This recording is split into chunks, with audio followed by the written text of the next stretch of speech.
Hi സുഹൃത്തുക്കളെ, Rahul മാങ്കൂട്ടത്തിനെതിരെ DK. Murali കൊടുത്തിട്ടുള്ള പരാതിയുടെ അടിസ്ഥാനത്തിൽ നാളെ അറിയാം.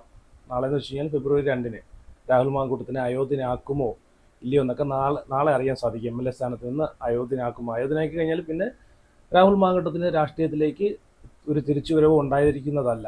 അപ്പോൾ നാളെ അറിയാം. ഡി.കെ. മുരളി പ്രിവിലേജ് കമ്മിറ്റി, നിയമസഭയുടെ ഭാഗമായിട്ടുള്ള പ്രിവിലേജ് കമ്മിറ്റി ആണ് എത്തിക്സിന് കൊടുത്തിട്ടുള്ള പരാതിയുടെ അടിസ്ഥാനത്തിലാണ് നാളെ ആ ഒരു തീരുമാനം ഉണ്ടാവുന്നത്. അതിനു മുമ്പ് ഈ ഡി.കെ. മുരളി ഈ പുള്ളിയെ അറിയാവുന്ന ആളുകളുണ്ടെങ്കിൽ ഈ 10 വർഷക്കാലം ഈ സർക്കാർ, 10 വർഷക്കാലം ഈ സർക്കാർ ഭരിച്ചല്ലോ. അപ്പോൾ ഈ ഡി.കെ. മുരളി എന്ന് പറഞ്ഞൊരു വ്യക്തി തിരുവനന്തപുരത്ത് വാമനപുരത്തെ ഒരു എം.എൽ.എ ആണ് ഡി.കെ. മുരളി. ഈ 10 വർഷത്തിനുള്ളിൽ ഏതെങ്കിലും ഒരു കേരളത്തിലുള്ളൊരു മലയാളിക്ക്, എൻ്റെ ഇപ്പം വീഡിയോ കണ്ടുകൊണ്ടിരിക്കുന്ന ആർക്കെങ്കിലും ഈ ഡി.കെ. മുരളിയെ നിങ്ങൾക്കറിയാവോ? എനിക്കറിയത്തില്ല. എനിക്ക് ഈ ഒരു വിഷയം, രാഹുൽ മാങ്കൂട്ടം എന്ന് പറയുന്ന ഈ ഒരു രാഷ്ട്രീയ നേതാവിൻ്റെ ഒരു പരാതിയുടെ അടിസ്ഥാനത്തിലാണ് ഈ ഒരു കേസ് വന്നല്ലോ, കള്ളക്കേസ് വന്നല്ലോ. അപ്പോൾ ഈ ഒരു കള്ളക്കേസ് വന്ന സമയത്ത് ഈ ഒരു രാഹുലിനെതിരെ ഈ ഡി.കെ. മുരളി എം.എൽ.എ കൊടുത്തിട്ടുള്ളൊരു പരാതിയുടെ അടിസ്ഥാനത്തിലാണ് അന്നാണ് ഈ പുള്ളി ഈ കേരളത്തിലൊരു എം.എൽ.എ ആണെന്ന് തന്നെ ഞാൻ അറിയുന്നത്. സത്യമായിട്ട് കേട്ടോ, ഞാൻ കള്ളം പറയുമല്ല, ഞാൻ സത്യമായിട്ട് പറയുവാണ്. അങ്ങനെ എത്ര എം.എൽ.എമാർ ഈ കേരളത്തിലുണ്ട്, നമുക്ക് ആർക്കെങ്കിലും അറിയാമോ? എൻ്റെ വീഡിയോ കണ്ടുകൊണ്ടിരിക്കുന്ന നിങ്ങൾക്ക് ആർക്കെങ്കിലും അറിയാമോ?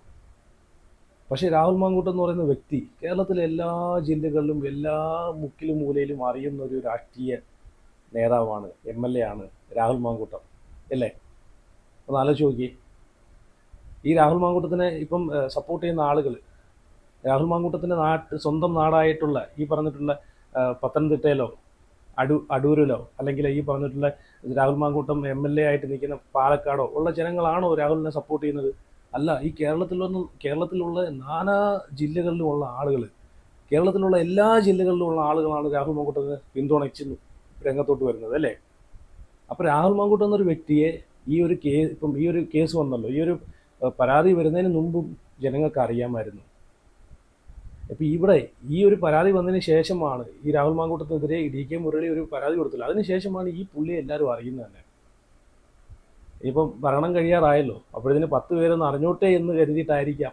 ഇത്രയും വർഷം അറിഞ്ഞില്ലല്ലോ, ഈ ഭരണം തീരാറായപ്പോഴത്തേക്ക് ഒരു കുറച്ച് ദിവസത്തേക്ക് എന്നെ ഒന്ന് അറിഞ്ഞോട്ടെ എന്ന് കരുതിയിട്ടായിരിക്കാം ഇപ്പോൾ രംഗത്ത് വന്നിട്ടുള്ളത്. എന്തായാലും നിങ്ങളൊന്ന് കമൻറ്റ് ചെയ്യണം. അതുപോലെ രാഹുൽ മാങ്കൂട്ടം തിരിച്ച് വരണമെന്ന് ആഗ്രഹിക്കുന്ന ആളുകൾ, രാഹുൽ മാങ്കൂട്ടം പാലക്കാടിലേക്ക് വീണ്ടും വരണമെന്നും പാലക്കാടിൻ്റെ മണ്ണിലേക്ക് വരണമെന്ന് ആഗ്രഹിക്കുന്ന ആളുകളെല്ലാം വീഡിയോ ലൈക്ക് ചെയ്യുക. അതുപോലെ നിങ്ങളുടെ അഭിപ്രായങ്ങൾ, രാഹുൽ തിരിച്ചു വരണം എന്നാഗ്രഹിക്കുന്ന ആളുകളുടെ അഭിപ്രായങ്ങൾ ഉറപ്പായിട്ട് കമൻറ്റ് ചെയ്യുക. അത് എല്ലാവരും ചാനലിന് കൂടെ ഒന്ന് സബ്സ്ക്രൈബ് ചെയ്യുക. ഓക്കെ, ഞാൻ ഇനി ഇവിടെ ഒരു വീഡിയോ വയ്ക്കാം. ഇപ്പം ഞാൻ രാഹുൽ മാങ്കൂട്ടവുമായിട്ടുള്ള ബന്ധപ്പെട്ട ഈ വിഷയത്തിൽ ഞാൻ പറഞ്ഞിട്ട് എൻ്റെ അഭിപ്രായം എന്താണെന്ന് വെച്ച് കഴിഞ്ഞാൽ, ഈ രാഹുൽ മാങ്കൂട്ടം എന്നുള്ളൊരു വ്യക്തിക്ക് ഇങ്ങനൊരു കഷ്ടകാലം വന്ന സമയത്ത്, ആ സമയത്ത് സ്വന്തം പാർട്ടിയിലുള്ള ആളുകളായിരിക്കണം ഈ രാഹുൽ മാങ്കൂട്ടത്തിന് ചേർത്ത് പിടിക്കേണ്ടത്. സ്വന്തം പാർട്ടിയിലുള്ള ആളുകൾ ചേർത്ത് പിടിക്കാത്തത് കൊണ്ട് മാത്രമാണ് എല്ലാ കഴിവന്മാർക്ക് നമ്മൾ തിന്നായിട്ട് കൊടുക്കത്തില്ലേ, അതേപോലെ ഇട്ട് കൊടുത്തിട്ട് മറ്റുള്ളവർ അത് കുത്തിപ്പറിച്ച് തിന്നുകൊണ്ടിരുന്നത്. രാഹുൽ മാങ്കൂട്ടം എന്നൊരു വ്യക്തിയുടെ ഇപ്പം പുള്ളി 18 ദിവസം ജയിലിൽ കിടക്കാൻ തന്നെ കാരണം ഈ സ്വന്തം പാർട്ടിയാണ് എന്ന് തന്നെ വേണമെങ്കിൽ പറയണം. ഈ ഒരു ആരോപണം വന്ന സമയത്ത് രാഹുലിനെ ചേർത്ത് പിടിക്കാൻ പാർട്ടി നിന്നില്ല, പാർട്ടിയിലെ മുതിർന്ന നേതാക്കളോ ആരും നിന്നില്ല. നേരെ മറിച്ച് അവരെ എടുത്ത നിലപാട് എന്താണ്, അതെല്ലാം നമ്മൾ കണ്ടതാണ്. പ്രതിപക്ഷ നേതാവ് ഉൾപ്പെടെ എടുത്ത നിലപാട് കണ്ടതാണ്, അല്ലേ? രാഹുലിനെ എത്രയും പെട്ടെന്ന് പാർട്ടിയിൽ നിന്ന് ചവിട്ടി പുറത്താക്കാനുള്ള തിടുക്കമാണ് അവിടെ കാണിച്ചത്. അന്ന് മുകേഷിനെതിരെയും ഈ ഗണേശിനെതിരെയൊക്കെ ഒരു ആരോപണം വന്ന സമയത്ത് ഏറ്റവും വലിയ എക്സാമ്പിൾ ഞാൻ പറയും. ഗണേശിനെ വിട്ടേ, മുകേഷിനെതിരെ ഏറ്റവും വലിയൊരു ആരോപണമല്ല, സത്യസന്ധമായിട്ടുള്ള കാര്യങ്ങൾ, തെളിവ് ഉൾപ്പെടെ പരാതിക്കാർ ഉന്നയിച്ചിട്ട് പോലും ആ പാർട്ടി എന്താ ചെയ്തത്? അവരുടെ പ്രസ്ഥാനത്തിലുള്ളൊരു വ്യക്തിയെ ചേർത്ത് പിടിക്കുകയാണ് ചെയ്തത്. അതാണ് നിലപാട്, അതാണ് പാർട്ടിയുടെ നിലപാട്. ഇതുപോലെ ഈ രാഹുൽ മാങ്കൂട്ടത്തിനെയും ചേർത്ത് പിടിച്ചായിരുന്നെങ്കിൽ ഇന്ന് രാഹുൽ മാങ്കൂട്ടത്തിനെ ഈ പറഞ്ഞിട്ടുള്ള 18 ദിവസം ജയിലിൽ കൊണ്ടിട്ട് ഇത്രയും മാനസികമായിട്ട് പീഡിപ്പിക്കത്തില്ലായിരുന്നു, അല്ലേ? ഞാനിവിടെ അന്ന് പ്രതിപക്ഷ നേതാവ് ഇതിനെതിരെ പറഞ്ഞ ഒരു മറുപടി ഞാൻ ഇവിടെ വയ്ക്കാം, നിങ്ങളൊന്ന് കണ്ടു നോക്കണേ.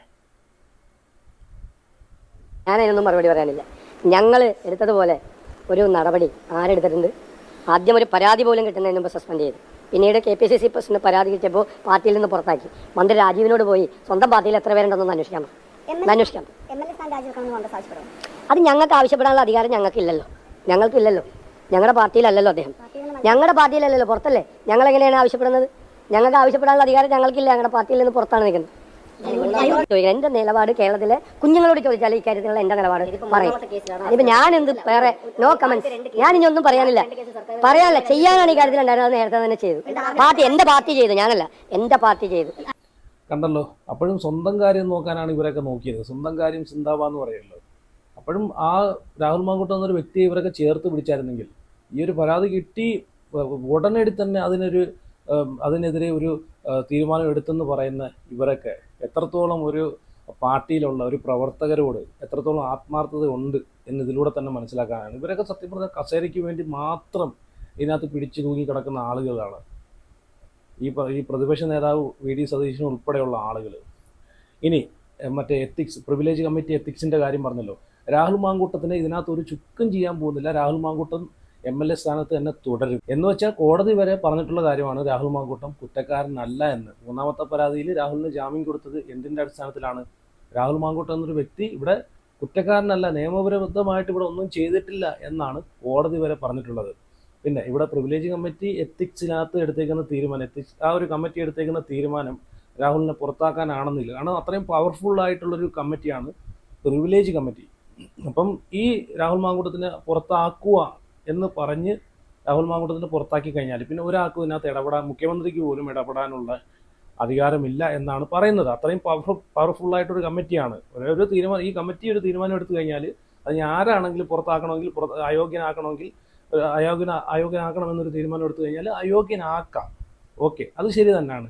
പക്ഷെ അപ്പോഴും അവിടെ ഒരു ചോദ്യം, ഇതിനകത്ത് പ്രിവിലേജ് കമ്മിറ്റി എത്തിക്സ് എന്ന് പറഞ്ഞൊരു ഇതുണ്ടല്ലോ, എത്തിക്സ് ഉണ്ടല്ലോ. ആ എത്തിക്സ് എല്ലാത്തിനകത്തും ഒരുപോലെ നടപ്പിലാക്കണം എന്നാണ് എനിക്കും പറയാനുള്ളത്. വേറൊന്നുമല്ല, ഇവിടെ രാഹുൽ മാങ്കൂട്ടത്തിനെ പുറത്താക്കണമെന്നുണ്ടെങ്കിൽ ഇന്ന് ഈ ഭരണവശത്തിരിക്കുന്ന പല MLA കസേരകളും പല മന്ത്രി കസേരകളും, അപ്പം ആ കസേരകളെല്ലാം കൂടെ ചേർത്തിട്ട് അയോഗ്യനാക്കണം എന്നാണ് എനിക്ക് പറയാനുള്ളത്. കാരണം ഇപ്പോഴും ഓരോ കസേരകളിൽ ഇരിക്കുന്ന ആളുകൾ അവരെ മേലിൽ എത്രയെത്ര പെണ്ണ് കേസുകളും കാര്യങ്ങളൊക്കെ വന്നിട്ടുണ്ടായിരുന്നു.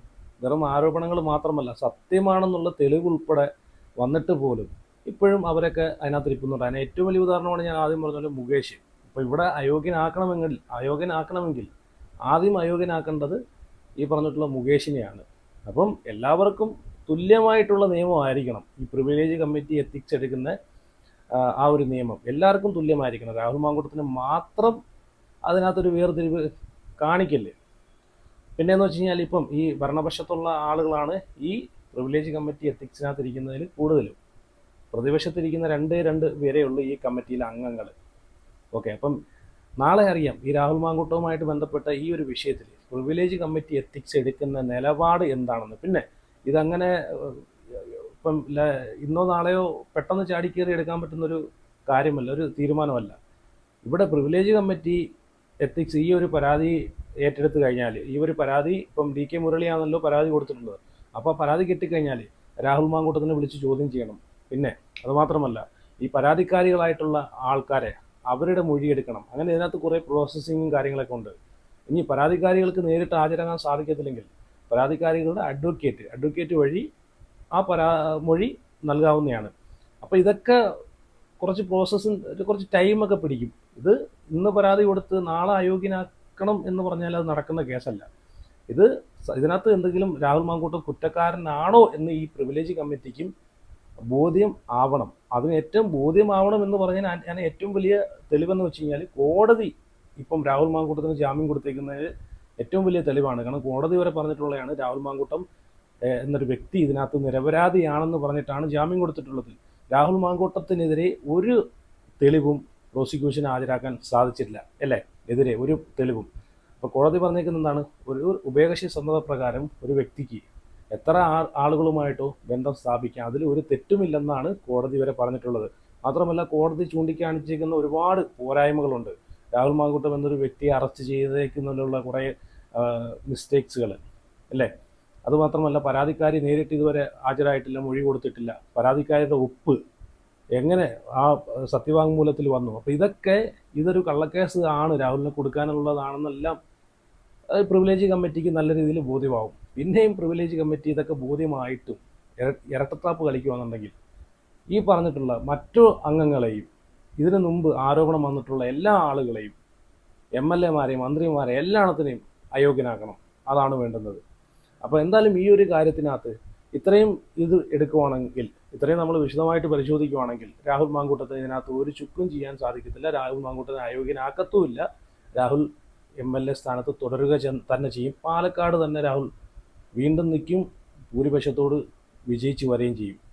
ഓക്കെ, ഞാൻ ഇനി ഒരു വീഡിയോ ഇവിടെ വയ്ക്കാം, നിങ്ങളതൊന്ന് വ്യക്തമായിട്ടൊന്ന് കേട്ട് നോക്കുക. കാരണം ഈ പറഞ്ഞിട്ടുള്ള ഈ പ്രിവിലേജ് കമ്മിറ്റിയിൽ ഇങ്ങനൊരു പരാതി പോയി കഴിഞ്ഞാൽ ആ വ്യക്തിയെ അയോഗ്യനാക്കുമോ ഉള്ളൊരു ഡീറ്റെയിൽ ആയിട്ടുള്ളൊരു വിശദമായിട്ടുള്ളൊരു വീഡിയോ ഞാൻ ഇവിടെ വയ്ക്കാം. അത് നിങ്ങളൊന്ന് കേട്ട് നോക്കുക. ഒരു പുള്ളി പറയുന്നത് ല്ല ജാമ്യം കിട്ടാത്തത് കൊണ്ട് രാഹുൽ മാങ്കൂട്ടത്തിന് നിയമസഭാ സമ്മേളനത്തിൽ പങ്കെടുക്കാൻ കഴിയില്ല. അയോഗ്യനാക്കുക എന്ന് പറഞ്ഞാൽ എങ്ങനെ വരുന്നാലും ഒരു 6 മാസം മുതൽ ഒരു വർഷം വരെ എടുക്കുന്ന ഒരു പ്രക്രിയയാണ്. അവസാനം അങ്ങനെ ഒരു നടന്നത് നമ്മൾ 2011 PC ജോർജിൻ്റെ കേസിലാണ്. PC ജോർജ് കേരള കോൺഗ്രസിനെതിരായിട്ട് പലയിടത്തും പോയി പ്രസംഗിച്ചു, അങ്ങനെയൊക്കെ പറഞ്ഞിട്ട് മാണി സാറ് കൊടുത്ത പരാതിയുടെ അടിസ്ഥാനത്തിൽ ആണെന്ന് നടന്നത്. അന്ന് ഏകദേശം 1 വർഷത്തോളം എടുത്തിട്ടാണ് അതിലൊരു തീരുമാനം ഉണ്ടായത്. അതുപോലെ ഇത് ഇപ്പം പരാതി കൊടുത്തു കഴിഞ്ഞ് കഴിഞ്ഞാൽ പരാതി കൊടുത്ത ആളിൻ്റെ മൊഴി എടുക്കണം. അത് കഴിഞ്ഞതിന് ശേഷം ഇതിന് കമ്മിറ്റിയുണ്ട്, പ്രിവിലേജ് കമ്മിറ്റിക്ക് ഹാൻഡ് ഓവർ ചെയ്യും. നിയമസഭയുടെ എത്തിക്സ് ആൻഡ് പ്രിവിലേജ് കമ്മിറ്റിക്ക് കൊടുക്കും. MP ഗോവിന്ദൻ മാഷാണെന്ന് തോന്നുന്നു അതിൻ്റെ തലവൻ. UDF ന്ന് 2 അംഗങ്ങളും ഉണ്ട്, ബാക്കിയെല്ലാം LDF അംഗങ്ങളാണ്. ഈ പരാതി അവർക്ക് കൊടുക്കും. പരാതി അവരെ പരിശോധിച്ചതിന് ശേഷം ഈ ആരോപണ വിധേയനായ വ്യക്തിയുടെയും ആരോപണം ഉന്നയിച്ച പരാതി കൊടുത്ത ആളിൻ്റെയും മൊഴി എടുക്കണം. അപ്പം അത് ചെയ്യേണ്ടതെന്നാണെന്ന് പറഞ്ഞു കഴിഞ്ഞാൽ രാഹുൽ മാങ്കൂട്ടത്തിൻ്റെ മൊഴി എടുക്കേണ്ടി വരും. അത് കഴിഞ്ഞിട്ട് പിന്നെ ഈ ആരോപണം പരാതി ഉന്നയിച്ചിട്ടുള്ള അവരുടെ എല്ലാവരുടെയും മൊഴികൾ എടുക്കേണ്ടി വരും. ഈ എത്തിക്സ് ആൻഡ് പ്രിവിലേജ് കമ്മിറ്റി ഇവരെ രണ്ടുപേരെയും വിളിച്ചു വരുത്തേണ്ടി വരും. വിളിച്ചു വരുത്തി മൊഴി എടുക്കേണ്ടി വരും. അല്ലെങ്കിൽ പിന്നെ ഇപ്പം ജയിലിലായതുകൊണ്ട് വേണമെങ്കിൽ ഇവർ അവിടെ പോയി വേണമെങ്കിൽ മൊഴി എടുക്കാം. മറ്റതൊക്കെ നേരിട്ടാണ്, അതായത് ഇവർക്ക് നേരിട്ട് കൊടുക്കാം, വേണമെങ്കിൽ ഒരു വക്കീലിനെ കൊണ്ട് റെപ്രസെൻറ്റ് ചെയ്യാം. അപ്പോൾ ഈ പ്രോസസ്സ് എല്ലാം പൂർത്തിയാക്കി റിപ്പോർട്ട് ഉണ്ടാക്കി സഭയിൽ സമർപ്പിച്ച് സഭ അത് അംഗീകരിച്ച് പിന്നെ ഓക്കെ കേട്ടല്ലോ. അപ്പം ഇത് 6 മാസം 1 വർഷം നീളുന്ന പ്രോസസ്സാണ്. ഇത് ഇരിക്കുന്നതിന് മുമ്പേ കാലം കിട്ടുന്നില്ല, കക്കൂസി പോയി ഇരുന്ന ഉടനെ പോകണമെന്ന് പറയുന്ന വാശി കാണിക്കേണ്ട പരിപാടി അത് ഏർപ്പെടുന്നല്ല DK മുരളി. നിങ്ങളോട് എനിക്ക് പറയാനുള്ളത് എന്തായാലും നിങ്ങളെ ഈ രാഹുൽ മാങ്കൂട്ടം എന്നൊരു വ്യക്തി കാരണം ഒരു 10 പേരറിഞ്ഞല്ലോ കേരളത്തിലെ, അല്ലേ? പിന്നെ നിങ്ങൾക്ക് ചുണയുണ്ടെങ്കിൽ നിങ്ങൾ പറയുന്നുണ്ടല്ലോ, നിങ്ങൾ പാലക്കാട് പോയി രാഹുൽ മാങ്കൂട്ടവുമായിട്ട് നിന്ന് മത്സരിച്ചൊന്ന് ജയിച്ച് കാണീര്. ചുണയുണ്ടെങ്കിൽ ഭൂരിപക്ഷത്തോട് ജയിച്ചൊന്ന് കാണീര്. അപ്പം നമ്മൾ പറയാം, അപ്പം അംഗീകരിക്കാം നിങ്ങളൊരു MLA ആണെന്ന്. അപ്പം ഓക്കെ, ഇപ്പം രാഹുൽ മാങ്കൂട്ടത്തിൻ്റെ ഈ ഒരു വിഷയത്തിൽ ഇത്രയും പെട്ടെന്ന് ഒരു പരാതി കൊടുത്ത് രാഹുലിനെ പുറത്താക്കണമെന്ന് ഇത്രയും ഒരു വെപ്രാളം കാണിക്കുന്ന വ്യക്തി സ്വയമേ ഒന്ന് ചിന്തിച്ച് നോക്കുക. ഞാൻ MLA സ്ഥാനത്തിരിക്കാൻ ഞാൻ യോഗ്യനാണോ? ഈ 10 വർഷം കൊണ്ട് എന്നെ കേരളത്തിൽ എത്ര പേർക്ക് അറിയാം? 10 വർഷം കൊണ്ട് ഞാൻ എന്താണ് കേരളത്തിൽ ചെയ്തിട്ടുള്ളത് എന്നും കൂടെ ഒന്ന് ചിന്തിച്ച് നോക്കി കഴിഞ്ഞാൽ നന്നായിരിക്കും. നേരെ മറിച്ച് രാഹുൽ മാങ്കൂട്ടം എന്നൊരു വ്യക്തി പാലക്കാട്ടിന് വേണ്ടിയിട്ട് മാത്രമല്ല പുള്ളി ഈ പറഞ്ഞിട്ടുള്ള പ്രവർത്തനങ്ങൾ ചെയ്തിട്ടുള്ളത്, കേരളത്തിലെ മൊത്തം ജനങ്ങൾക്ക് വേണ്ടിയിട്ടാണ് പുള്ളി പ്രവർത്തനം ചെയ്തുകൊണ്ടിരുന്നത്, അല്ലേ? കേരളത്തിലെ മൊത്തം ജനങ്ങൾക്ക് വേണ്ടിയിട്ടാണ് പുള്ളി ശബ്ദം ഉയർത്തിക്കൊണ്ടിരുന്നത്. അപ്പോൾ എന്തായാലും രാഹുൽ തിരിച്ചു വരണമെന്ന് ആഗ്രഹിക്കുന്ന ആളുകളെല്ലാം വീഡിയോ ലൈക്ക് ചെയ്യണേ. അതുപോലെ നിങ്ങളുടെ അഭിപ്രായങ്ങളെല്ലാം ഉറപ്പായിട്ട് കമൻറ്റ് കൂടെ ചെയ്യണം. അതുപോലെ എല്ലാവരും ആരും മിസ് ചെയ്യില്ല, എല്ലാവരും കൂടെ ചാനലും കൂടെ സബ്സ്ക്രൈബ് ചെയ്യുക. രാഹുൽ മാങ്കൂട്ടവുമായിട്ട് ബന്ധപ്പെട്ട് ഒരുപാട് വിഷയങ്ങൾ സംസാരിക്കാനുണ്ട്. രാഹുലിനെ ഞാൻ പറഞ്ഞല്ലോ, ഞാനൊരു പാലക്കാട്ടുകാരനല്ല, പക്ഷേ രാഹുൽ എന്നൊരു വ്യക്തിയുടെ രാഷ്ട്രീയത്തെ ഞാൻ ഒരുപാട് സ്നേഹിക്കുന്ന ഒരാളാണ്. അതുകൊണ്ടാണ് ഞാൻ പാലക്കാടുകാരനല്ലാഞ്ഞിട്ട് പോലും രാഹുലിനെ ഇത്രയും സപ്പോർട്ട് ചെയ്യുന്നത്. ഈ ഒരു കള്ളക്കേസിൽ ഈ ഒരു വ്യക്തിയെ, കാരണം ഉമ്മൻചാണ്ടിയുടെ ഒരു അവസ്ഥ ഇനി ഒരാൾക്കും വരരുത്, ഒരു വ്യക്തിക്കും വരരുത്. അതുകൊണ്ട് മാത്രമാണ് രാഹുൽ എന്നൊരു വ്യക്തിയെ ഇത്രയും ആത്മാർത്ഥമായിട്ട് സപ്പോർട്ട് ചെയ്യുന്നത്. ഇനി ഞാനിവിടെ ഒരു വോയിസ് വെക്കാം, ഒരു അമ്മയുടെ വോയിസാണ്, നിങ്ങളൊന്ന് കേട്ട് നോക്കിയേ. കേരളത്തിലെ എത്രയെത്ര അമ്മമാരാണ് ഈ രാഹുൽ മാങ്കൂട്ടത്തിനെ സപ്പോർട്ട് ചെയ്ത് പിന്തുണച്ച് വരുന്നതെന്ന് നിങ്ങളൊന്ന് ചിന്തിച്ച് നോക്കിയേ. സാധാരണക്കാരായിട്ടുള്ള അമ്മമാരെ ഞാനിവിടെ വെച്ച് തരാം, നിങ്ങളൊന്ന് കേട്ട് നോക്കിയേ. അപ്പോൾ ഇതുപോലെ കേരളത്തിൻ്റെ ഒരുപാട് സ്ഥലങ്ങളിൽ ഒരുപാട് ജില്ലകളിൽ നിന്നിട്ട് രാഹുലിനെ പിന്തുണച്ച് ആത്മാർത്ഥമായിട്ട് രാഹുലിന് വേണ്ടിയിട്ട് ഈ പറഞ്ഞിട്ടുള്ള പാലക്കാടിൻ്റെ മണ്ണിലേക്ക് തിരിച്ചു വരണം, അല്ലെങ്കിൽ രാഷ്ട്രീയത്തിലേക്ക് തിരിച്ചു വരണം, ഇനിയും ഈ രാഷ്ട്രീയത്തിലേക്ക് നല്ല നല്ല പ്രവർത്തനങ്ങളൊക്കെ ചെയ്ത് മേലോട്ട് കയറി വരണമെന്ന് പ്രാർത്ഥിക്കുന്ന ഒരുപാട് വീട്ടമ്മമാരും ഒരുപാട് സ്ത്രീകളും ഒരുപാട് ആളുകളും സാധാരണക്കാരായിട്ടുള്ള ആളുകളും കേരളത്തിൻ്റെ പല സ്ഥലങ്ങളിലും ഇരുന്ന് പ്രാർത്ഥിക്കുന്നുണ്ടെന്ന് ഇതിലൂടെ നമുക്ക് മനസ്സിലാക്കാം. നിങ്ങൾക്ക് ഈ വോയിസ് കേട്ട് കഴിഞ്ഞാൽ നിങ്ങൾക്ക് മനസ്സിലാവും. ഒന്ന് കേട്ട് നോക്ക്. പേര് സെലീന, ഞങ്ങൾ മുണ്ടാക്കയത്തുന്ന. ഞാൻ എല്ലാ ചാനലും എല്ലാം കണ്ടുകൊണ്ടിരിക്കുന്നത്. ഞങ്ങൾക്ക് ഭയങ്കര സന്തോഷമുണ്ട് ആ കുഞ്ഞിനെ ഇറക്കിക്കൊണ്ട് വന്നതേ. ഇനി എങ്കിലും ദൈവത്തെ ഓർത്ത് ആ കുഞ്ഞിന് നല്ലൊരു വായി കൊടുക്കുക. ഇമാരെ ഇറങ്ങുമ്പോൾ അടുത്ത കേസ് ഉണ്ടാക്കാൻ വേണ്ടി ഇരിക്കുവോ കേക്കച്ചനും പാർട്ടി? പോക്സോ കേസ് അടക്കം ചാർത്തി വീണ്ടും ഇവനെ അകത്താക്കാനുള്ള പണി കേക്കച്ചനും സംഘവും ഉണ്ടായിക്കൊണ്ടിരിക്കുകയാണ്. അതിന് ഞാൻ പറയട്ടെ, അവൻ വെറും നിരപരാധിയല്ലേ? അവൻ എന്നാ തെറ്റ് ചെയ്തിട്ട് ഈ കാലന്മാര് കൊണ്ട് അതിന്റെ അകത്ത് ഇട്ടിരിക്കുന്നത് ഞാൻ പറയാതിരിക്കുന്ന ഒക്കത്തില്ല. ഏത് വ്യക്തി ആയിക്കോട്ടെ, കോൺഗ്രസ് ആണെങ്കിലും കമ്മ്യൂണിസ്റ്റ് ആണെങ്കിലും ബി ജെ പി എന്നെ ആയിക്കോട്ടെ, അവനൊരു മനുഷ്യക്കുഞ്ഞല്ലേ. പോലീസുകാർക്ക് ഇത്ര ഒരു ദയനീയതയില്ല. അവന് ഇതൊക്കെ അനുഭവിക്കുമല്ലോ, ഇത് തലമുറകൾ അനുഭവിക്കും. ആ കുഞ്ഞിനെ കൊണ്ട് ഇങ്ങനെ കൊണ്ടിട്ടേര് ഈ പീഡിപ്പിക്കാത്ത പിണറായിയുടെ അവിടെ ആരുണ്ട്? പ്രേമിക്കാത്തവരും എല്ലാരും ചെയ്യുന്നതും എല്ലാരും അവസരം കിട്ടുമ്പോ എല്ലാരും ചെയ്യും. പാവം ആ ചെറുക്കന് നിങ്ങൾ നിരപരാധിയാണ്. ഇനിയായാലും നിങ്ങൾ ഞാനിപ്പോ ന്യൂസ് ഒരു ദിവസം പോലും കാണാത്തതില്ല. ഇതിൽ ആ കുഞ്ഞൻ ഇറങ്ങി വന്ന് സന്തോഷത്തോടെ അതിന്റെ വീട്ടിൽ ഈ മാധ്യമ പ്രവർത്തകർക്കാ ഇത്ര സോക്കേട് കൂടുതലും. ആ കുഞ്ഞിനെ പാലക്കാട് തന്നെ ജനങ്ങൾ, അവിടുത്തെ ജനങ്ങളുടെ സംസാരം കേട്ടാൽ മതിയല്ലോ. അതിനെ ഈ ചീമൊട്ട എറിഞ്ഞ് നിർത്തി കൊടുത്തിട്ടില്ലേ? അവന്മാർക്ക് മാറ്റി നിർത്താൻ അവന്റെ മേത്ത് കൊണ്ടോട്ടം നിർത്തല്ലേ ചീമൊട്ടേറ് കിട്ടിയത്. ഇതെല്ലാം നിങ്ങൾ വേണം പ്രതികരിക്കാൻ. ആ കുഞ്ഞിന് ഞങ്ങളുടെയൊക്കെ അന്വേഷണം, ദൈവ ആയുസ് ആരോഗ്യ, ആ കുഞ്ഞിന് പ്രവർത്തിക്കാനുള്ള ശക്തിയും ഇനി അവൻ നല്ലവനായി വരുന്നു. എന്താല്ലേ ഇതുപോലെ എത്ര അമ്മമാരും ഇതുപോലെ എത്ര ആളുകൾ, സാധാരണക്കാരായിട്ടുള്ള ആളുകളാണ് ഈ രാഹുൽ മാങ്കൂട്ടം എന്നൊരു രാഷ്ട്രീയ നേതാവിന് വേണ്ടിയിട്ട് ഇപ്പോഴും ശബ്ദം ഉയർത്തുന്നത് അല്ലേ. അപ്പം എന്തായാലും രാഹുൽ ശക്തനായിട്ട് വീണ്ടും തിരിച്ചു വരണമെന്നാണ് ഞാൻ നിങ്ങളൊക്കെ ആഗ്രഹിക്കുന്നത് അല്ലേ. ഇതുപോലൊരു രാഷ്ട്രീയ നേതാവിനെയാണ്. കാരണം നിങ്ങളൊന്ന് ആലോചിച്ച് നോക്കിയേ, കോൺഗ്രസ് എന്നൊരു പ്രസ്ഥാനം തകർന്ന് തരിപ്പണമായിട്ട് കടന്ന സമയത്താണ് ഇവർ വന്ന് ആ ഒരു പ്രസ്ഥാനത്തെ ഒന്ന് കരയ്ക്ക് കയറ്റി ആ ഒരു പ്രസ്ഥാനത്തിൽ നിന്ന് ഉയർത്തിക്കൊണ്ട് വന്നത് അല്ലേ.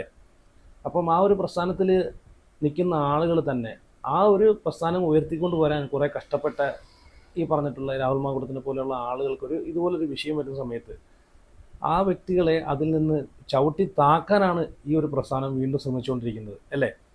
അപ്പോൾ ഈ ഒരു പ്രസ്ഥാനവും ഈ ഒരു പ്രസ്ഥാനത്തിൽ ഉള്ള മുതിർന്ന നേതാക്കളും ഇവരൊക്കെ ഒന്ന് രാഹുൽ മാങ്കൂട്ടത്തിൽ ഒന്ന് ചേർത്ത് പിടിച്ചായിരുന്നെങ്കിൽ ഉറപ്പായിട്ടും പുള്ളി ശക്തനായിട്ട് കയറി വരികയും ചെയ്തതിനെ ഈ പറഞ്ഞിട്ടുള്ള, ഞാൻ ആദ്യം പറഞ്ഞല്ലോ, 18 ദിവസം പുള്ളി പോയി ജയിലിൽ കിടന്ന് ചെയ്യാത്ത കുറ്റത്തിന്, ഇവിടെ കുറ്റം ചെയ്തിട്ടുണ്ടെങ്കിൽ കുഴപ്പമില്ല, കുറ്റം ചെയ്തിട്ടുണ്ടെങ്കിൽ പുള്ളിയെ ഒരു 18 അല്ല, പുള്ളിക്ക് ജാമ്യം കൊടുക്കണ്ട, പുള്ളിയെ അങ്ങ് തൂക്കിക്കുന്നു. രാഹുൽ മാങ്കൂട്ടം എന്നൊരു വ്യക്തിയെ തൂക്കിക്കുന്നു. പക്ഷേ കുഴപ്പമില്ല. പക്ഷേ ഇവിടെ ഉഭയകക്ഷി സമ്മതപ്രകാരം നടന്നിട്ടുള്ളൊരു കാര്യം, അത് ഒരാളിൽ മാത്രം എങ്ങനെയാണത് കുറ്റക്കാരനാണ് എന്ന് പറഞ്ഞ് നമുക്ക് അടിച്ചേൽപ്പിക്കാൻ സാധിക്കും? ഇവിടെ സത്യം പറഞ്ഞാൽ വഞ്ചന ചെയ്തിട്ടുള്ള ആരാണ് വഞ്ചിച്ചിട്ടുള്ളത്? രാഹുൽ മാങ്കൂട്ടം എന്ന് പറയുന്ന ഒരു വ്യക്തി അവിവാഹിതനാണ്. രാഹുൽ മാങ്കൂട്ടം എന്നൊരു വ്യക്തി ഇവിടെ കല്യാണം കഴിച്ച് മറ്റൊരു സ്ത്രീയുമായിട്ട് പോയി സ്വന്തം ഭാര്യയെ ചതിച്ചിട്ടുണ്ടെങ്കിൽ അതിന് നമുക്ക് പറയാം, അങ്ങനെ ആയിരുന്നെങ്കിൽ നമുക്ക് കുറ്റപ്പെടുത്താം. പക്ഷേ മറ്റൊരു യുവതി പറയുന്നതും കേട്ട് ഞാൻ അവിവാഹിതയാണെന്ന് ഒരു സ്വന്തം ഒരു കെട്ടിയവനുള്ളൊരു കാര്യം മറച്ചു വെച്ച് ഞാൻ വിവാഹം കഴിക്കാൻ എനിക്കും താല്പര്യമുണ്ടെന്ന് പറഞ്ഞതിന് ശേഷം രാഹുൽ മാങ്കൂട്ടമായിട്ട് ഈ പറഞ്ഞിട്ടുള്ള ബന്ധങ്ങളെല്ലാം ചെയ്തിട്ട് അവസാനം കല്യാണം കഴിച്ചാന്ന് അറിയുമ്പോഴത്തേക്ക് സ്വാഭാവികമായിട്ട് ആരാണെങ്കിലും പിന്മാറും. ഒരു അവിവാഹിതനായിട്ടുള്ള ആരാണെങ്കിലും പിന്മാറും അല്ലേ. ഇവിടെ അങ്ങനെയാണ് സംഭവിച്ചിട്ടുള്ളത്. അപ്പോൾ രാഹുൽ മാങ്കൂട്ടത്തിനെ മാത്രം എങ്ങനെയാണ് കുറ്റക്കാരനാക്കുന്നത് ഇവിടെ അല്ലേ.